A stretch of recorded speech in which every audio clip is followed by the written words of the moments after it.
One other question. Like in workers' comp claims, lawyers are limited to the amount of money that they can make on a claim. Do you think this might possibly happen? I think so, because in a class action, in the end, what happens is the judge says, the claimants get this amount, correct, lawyers get this, and then he divvies it up. So I think that probably will happen. So he's going to give it a limitation of how much a lawyer can make from each claim. I think so. But, right. The money they're going to make, the ones that is going to be very good for them anyway, the class action lawyers that do all the work will be compensated very well, I'm sure. Okay. I've got one other broad question, which either you or Russell may be able to answer, is, the radio is like inundated with all these commercials, now insist on Louisiana seafood, and, they're advertising Louisiana seafood. If we're supposed to be shut down, where are we getting this Louisiana seafood? Yeah, well, Mary Landrieu asked that in those congressional hearings. Correct. What is BP going to pay Louisiana back for loss of reputation? Because our reputation is some of the best seafood in the world, and a majority of the seafood comes right through Louisiana, and so that's why I say the loss to Louisiana is just going to be devastating. Somebody needs to probably sue on behalf of Louisiana.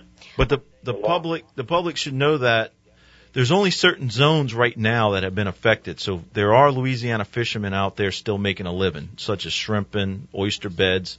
It's just in certain areas that have been affected, they've shut that down and not allow them to work there. Correct? Right. Okay, it's not the entire state of Louisiana yet. No, but, it's still, they've shut them down and they jerked them around and moved them around. Correct. It's just, it's a nightmare for them. Well, it's an unprecedented disaster, too. I don't think they really are able to gauge exactly how this is going to affect the environment long term, because a lot of the solutions cause other problems. Right. I think of, because I go to a restaurant called Drago's, which I think a lot of people know of. Very well. And the owner's name is Tommy. He owns his own actual oyster beds. And when that gets shut down, I'm just wondering how it's going to affect his business. And I guess he'll have a claim there also. His business, I'm glad you brought that up because I really hadn't thought about that before. But the big attraction to go to Drago's obviously is for those charbroiled oysters. Absolutely. Everything else is good because I love the restaurant. But but the big draw are those oysters. I mean, they do such a big production where that's concerned, and they're so good. Right. But man, I can't think of a restaurant that's going to be hurt as much. Right. As Drago's. I mean, it's because that's all oysters. It sounds like what's going to happen. I was in the restaurant business, and I have a close friend who has a large restaurant here in the city that serves a lot of seafood. And, you're capable of importing seafood. I've never seen oysters imported from another country yet. What's going to happen to the oyster industry, I think, temporarily, which could be several years or whatever, is it's going to be supply and demand, because our next area is going to be like Apalachicola, and unless the oil gets there and contaminates that. But as the number of beds are polluted, the price of oysters are going to go higher. But I think that's going to kill the business for a restaurant like we said, like Drago's. Yeah, it's just going to be devastating. And, Acme also, they do a lot of oysters in the half shell. And correct. Over on our side of the lake, Russell, Morton's is probably going to be very adversely affected by that because that's kind of the reason people go there. I mean, I know they go to get other things, too, but you make a special Well, it's that reputation thing. Like it's the part of our culture and part of the flavor of, when you go out, the oysters on the half shell. And I'm going to say this. I've traveled through Florida, and tried oysters from the beds throughout Florida. They just don't taste like a Louisiana oyster. There is a distinctive, different taste, and I think our tourists will notice that for sure. I think you're right. Yeah. I've heard that from a lot of people that Louisiana's oysters, there's none like them in the world. There is get none. them everywhere, East Coast, West Coast. I had some not too long ago. They were out in Vegas, and they were really good, but they just don't taste the same. They're different.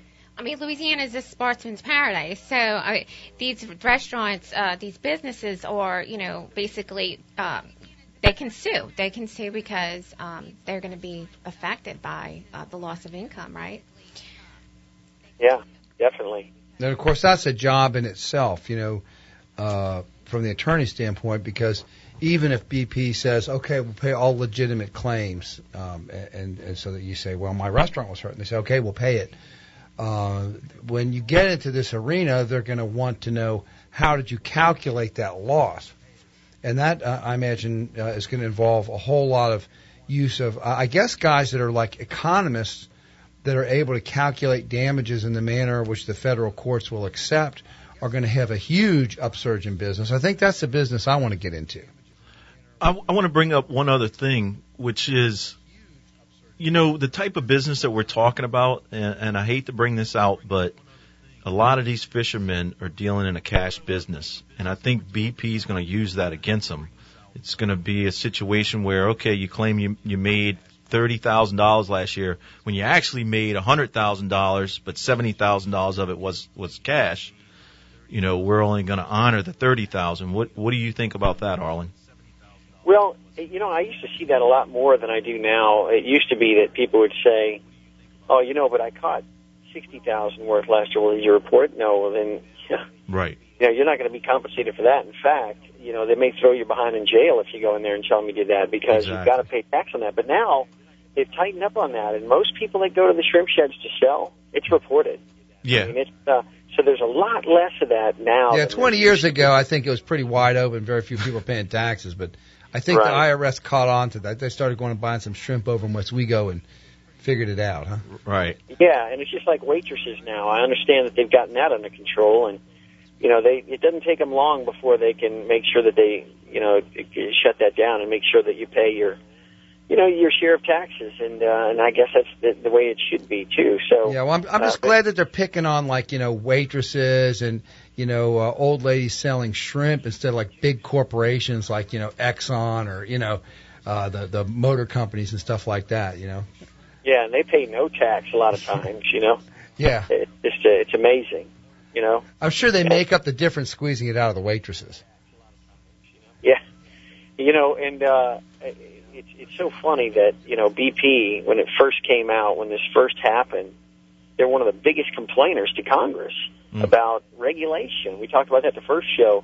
The regulations, they said, we're putting them out of business and hurting profitability. Well, it can't be too bad if you're making $6 billion in a quarter. Right. And that's just one oil company. Well, and hopefully this is not just the oil business. The insurance business is the same. They're coming in. I mean, when I see, especially what young people pay for like car insurance, and they say you're putting us out of business, and and they rate hike. I mean, in a lot of these businesses that go around acting like victims and say there's a lawsuit crisis, they are raking in the dough mainly from people's fear to support exorbitant insurance rates. That's right, and I mean, and we get the same thing. They're every year in Congress going, we just can't make it. These lawsuits are just bringing us to our knees. The people start believing that. And I'll tell you, the money that they're going to have to pay on this claim, you could go for years and years and years of having frivolous lawsuits and still not equal up to the damage that's legitimate here. Yeah. So, but that's how they play the industry and play the public.